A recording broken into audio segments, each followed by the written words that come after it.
priority for Raidable Crest Titans.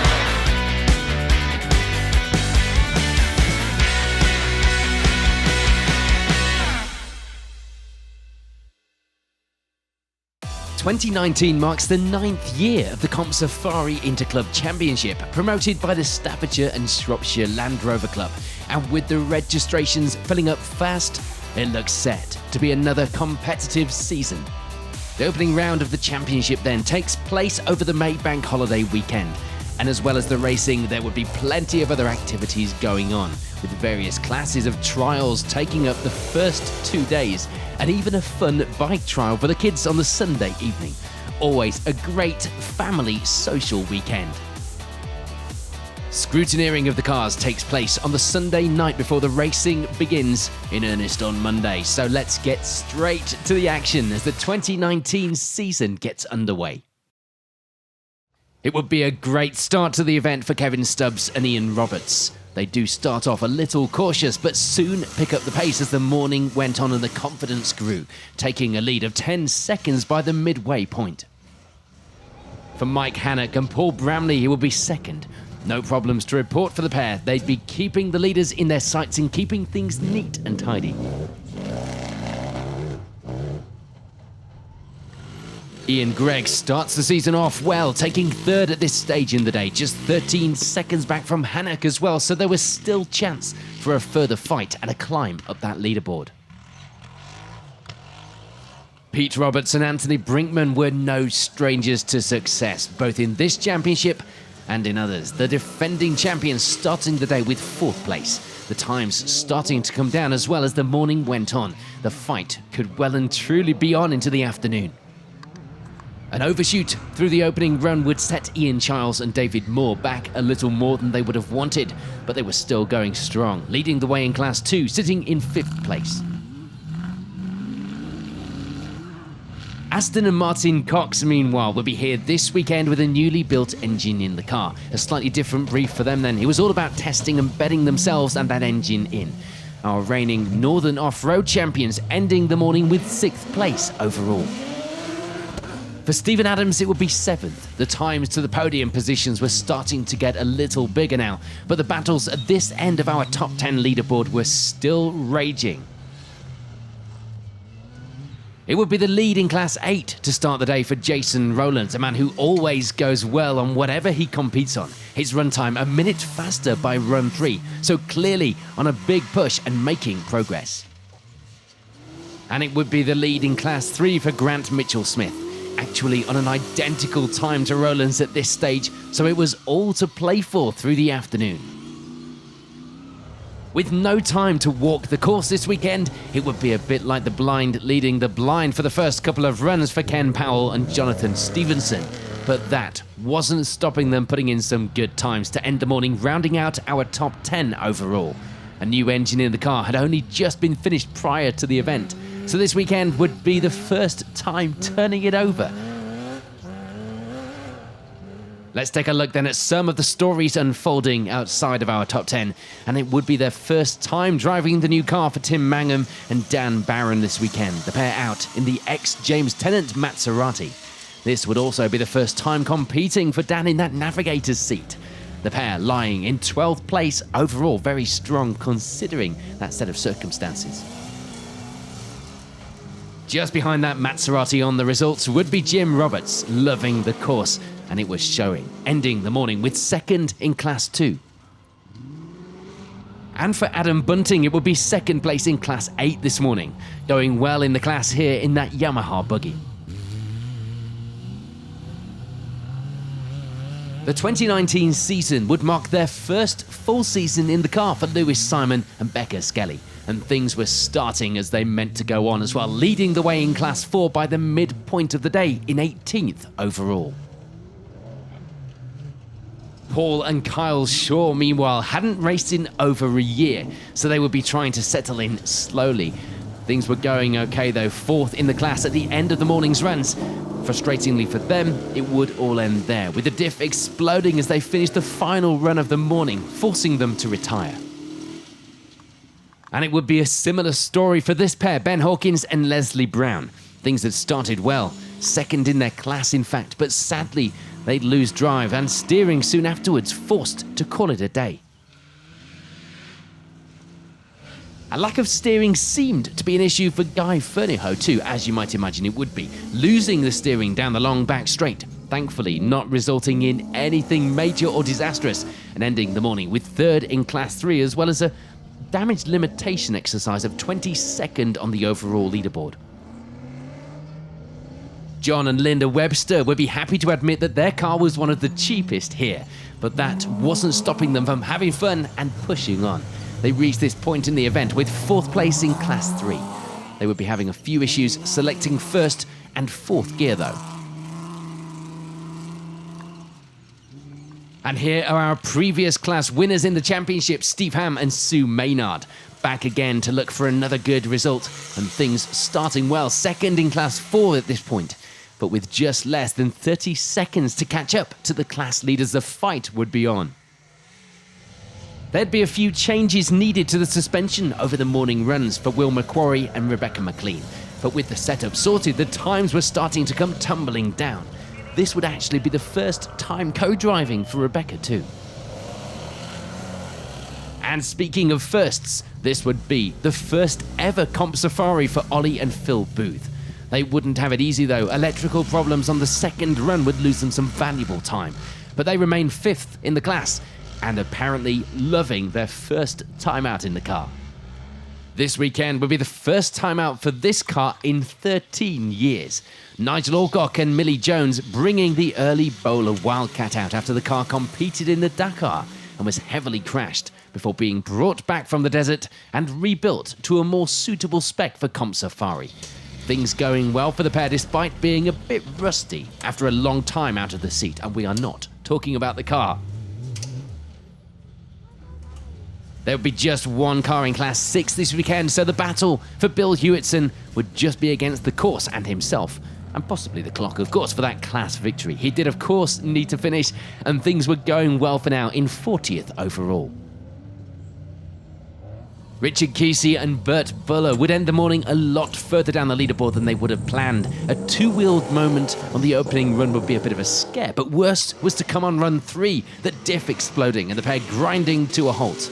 They do manage to source a new one, and with the help of friends and fellow competitors, true Club Motorsport this, they get things sorted, ready to catch up in the afternoon. It was a puncture on the 2nd run of the day, halting progress for Steve Cobbold and Angela Partington. It would have a little more of a negative effect than usually expected as well, sending the pair off the course over the finish line and taking out the timing equipment. They go into an unscheduled early lunch break then, with 11th in the class, 46th overall. Class 7 would be another class with just the one crew, so that leading position would belong to this man Sam Smith with Tom Smith alongside. The pair were having a few problems on the opening run of the day, but they get things going, and it was going much better for them after that. Unfortunately though, the weekend wouldn't be so kind to everyone. We'd lose Warren Roper when he breaks the diff early into the event. Quite clearly a hard event if you're a differential, this one, resulting in trying to repair the car before having to call it a day. We'd also lose Steve Hill and Richard Canterbury on run 2 in a more dramatic fashion. The pair crashing out of the event before our cameras got there. The car looking sorry for itself by the side of the course, unable to go any further this weekend as you might expect. And we'd also lose Alec Fern and Darren Tansley on run 2. The Class 3 title victors from the previous season would suffer with clutch issues, causing their event to come to a premature end. And so, as the event reaches the midway point, the results at the top of the leaderboard are starting to unfold. They look like this.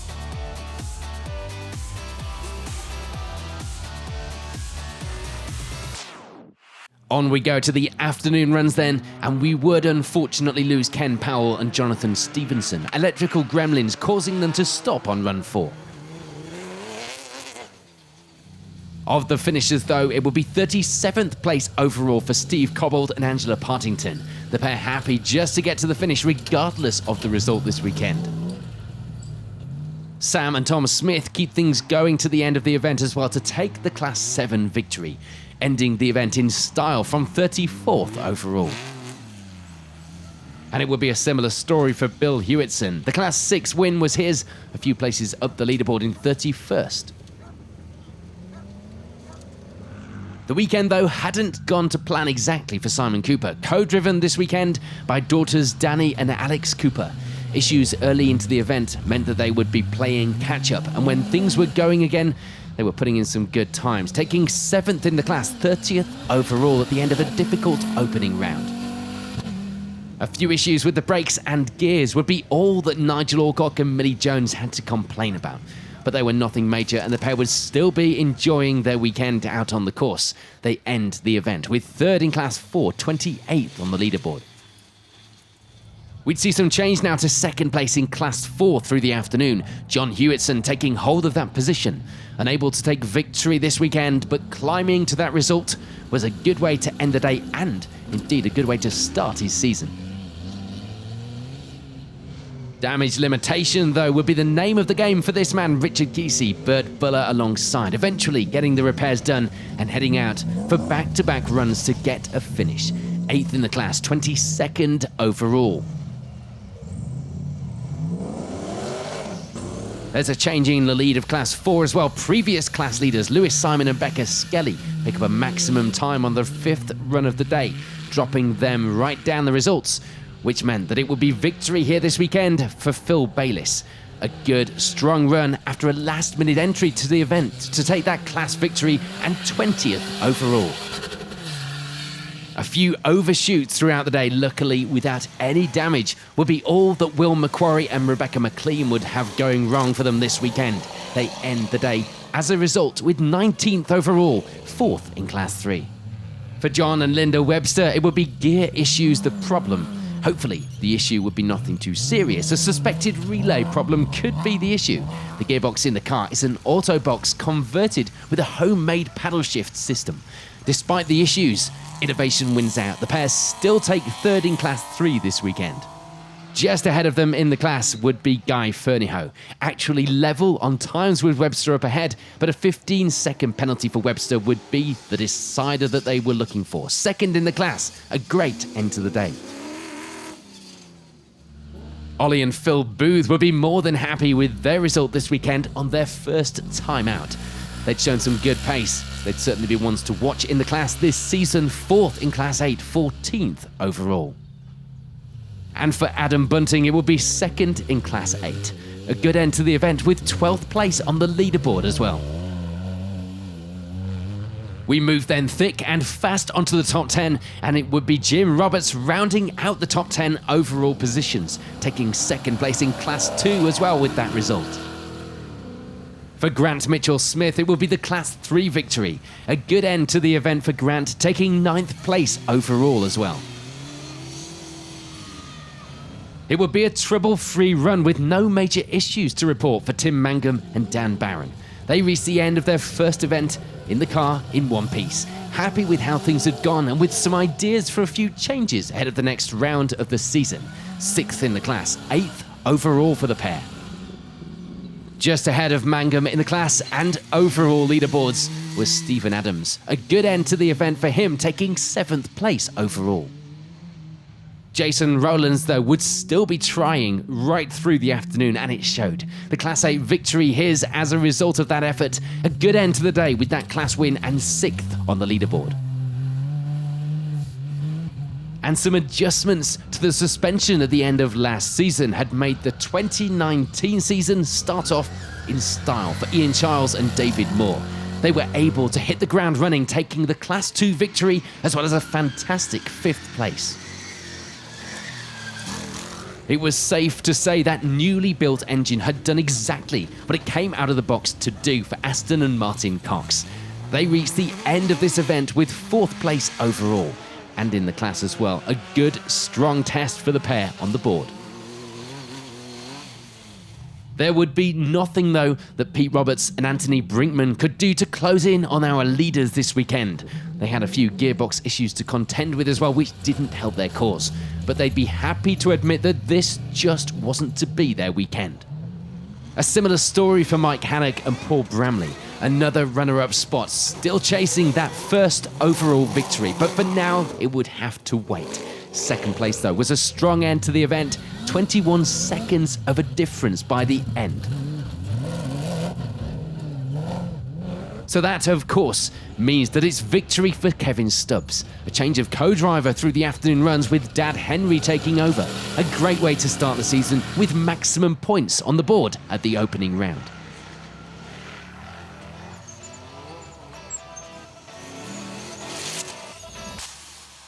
So confirmation then of the results from the opening round of the championship. Some close overall and class battles already developing at this very early stage in the season, boding well for the show, and we hope you'll join us next time.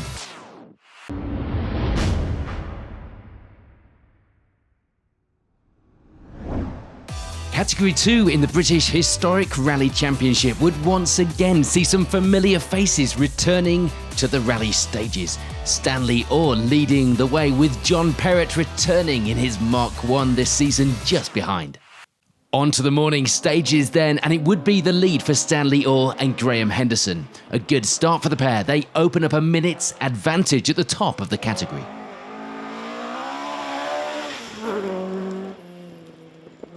It would be a strong return too for John Perrott and Andrew Sankey. They take second place at this early stage, a little way off our leaders, but certainly where they would hope to have been at this early stage in the rally. And rounding out the podium places at this point in the event were Warren Filliskirk and Max Freeman. The times at this end of the podium were close as well. Just 3 seconds the battle between Perrott and Filliskirk. Outside the podium places, it was pretty close as well. Fourth for Chris Gill and Tom Murphy, just 8 seconds back at this stage in the rally. And just behind them on the leaderboard were Gary Smith and Paul Spooner. The gap a little bigger, but still only 35 seconds to fight through the afternoon stages for the escort pairing. You know we love a bit of variety here at Special Stage, and with an escort-dominated results table so far, and that's no bad thing, it would be the honour of first non-escort for Rory McCann and Tim Tugwell, the Avenger pair lying in 6th place in the category and leading the class. Jeremy Easton and Mike Reynolds would continue to add some variety and a pretty nice soundtrack as well to the leaderboard, with the Datsun just 10 seconds back from the Avenger up ahead after 4 stages.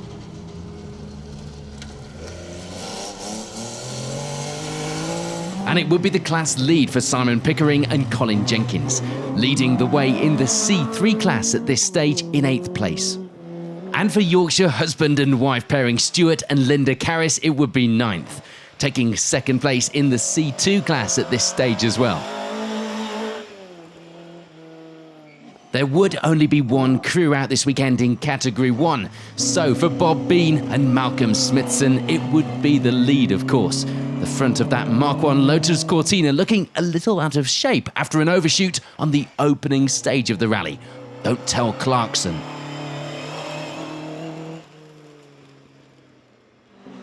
There would be frustration, though, for Ian Beveridge and Paul Price. The Corolla pair, unfortunately, coming to a halt in stage 4.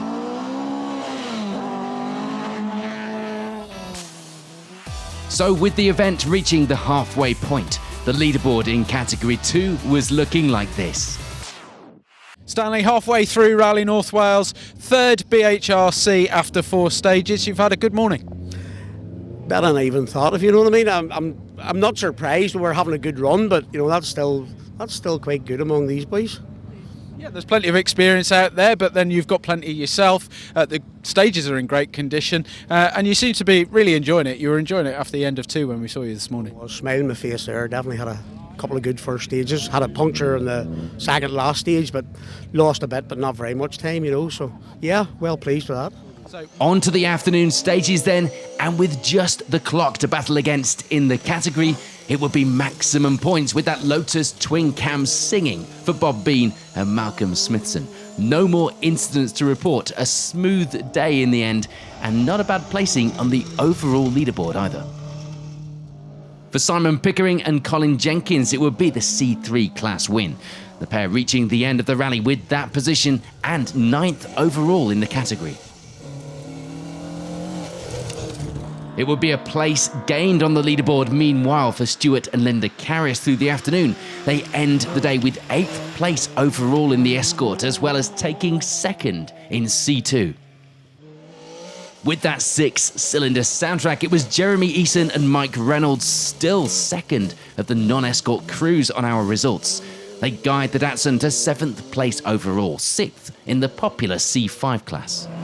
And there'd be no change for Rory McCann and Tim Tugwell through the afternoon. They continue to lead the way in the C2 class to take the victory there, as well as 6th in the category. Gary Smith and Paul Spooner would come home 5th. The place they'd held all day long, a strong result for them, also taking 5th in the C5 class. A nice healthy battle through the afternoon would see a change around in the podium positions. We see Warren Philliskirk and Max Freeman stepping down into 4th, just frustratingly missing out on that final step of the podium by 12 seconds. So that, of course, would mean it's a step up to 3rd for Chris Skill and Tom Murphy. They managed to get themselves onto our podium through the afternoon to take that final step after a fantastic battle on the stages. There would, however, be no change at the top. John Perrott and Andrew Sankey happy to take 2nd place in the category this weekend. A strong end to the rally and a strong start to their 2019 championship campaign. But that, of course, means that it's victory here this weekend for Stanley Orr and Graham Henderson. A good finish in the class and category overall, as well as times that would put them 3rd in the overall BHRC results as well. So confirmation then of the final results here at the end of the opening round of the championship. The points, of course, this weekend reflecting the results here on Rally North Wales. Stanley, we're here at the end of Rally North Wales. Congratulations, it's a category win for you and 3rd BHRC. It's been a good day. Stayed there.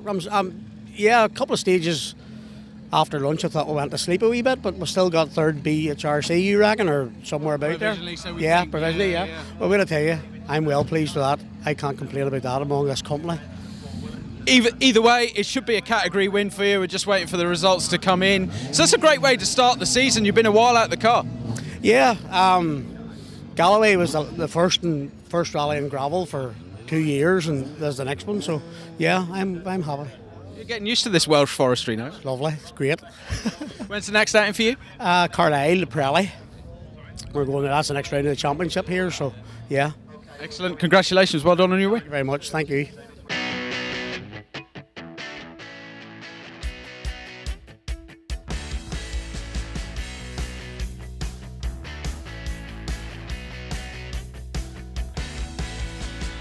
Care 40 for Rateable Crest Titans.